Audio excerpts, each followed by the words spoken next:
మీ person యొక్క late night thoughts ఏంటి? Please universe give me accurate answer. నేను cards Safal చేస్తున్నప్పుడు ఈ పర్సన్ నేమ్ అనుకోండి. అందరూ బాగుండాలి, అందులో నేను ఉండాలన్న కృష్ణని నా తమ్ముడు ఆంజనేయ స్వామిని కోరుకుంటూ రీడింగ్ స్టార్ట్ చేస్తున్నాను.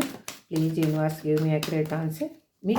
మా చూసే వ్యూయర్స్ యొక్క పర్సన్ లేట్ నైట్ థాట్స్ ఏంటి? Please universe give me accurate answer. Gratitude.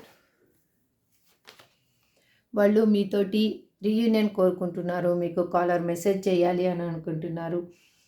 అది కమ్యూనికేషన్ ఏ విధంగా చేయాలి అని ఆలోచిస్తూ ఉన్నారు.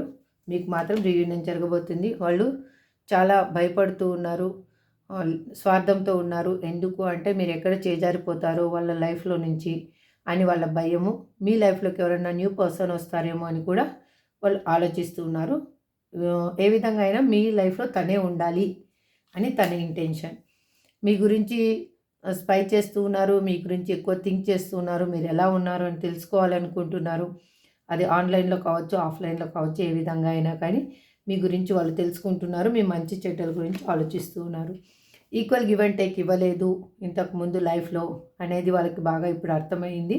మీరేమి ఇచ్చారో తను వేరే వాళ్ళకి ఇవ్వడం జరిగింది అని తను రిగ్రెట్గా ఫీల్ అవుతున్నారు. తను థింక్ చేస్తున్నారు ఈ సిచ్యువేషన్ని ఏ విధంగా అయినా కానీ బాగు చేయాలి, తన లైఫ్లో ఉన్న థింగ్స్ని వదులుకోకూడదు, మిమ్మల్ని కూడా వదులుకోకూడదు అని వాళ్ళు అనుకుంటూ ఉన్నారు.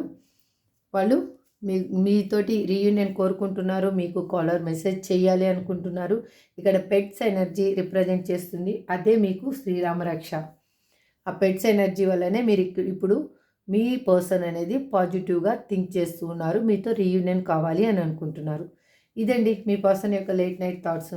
ఇది మీకు ఎంతమందికి రిజనేట్ అయిందో చూడండి. This is for today reading.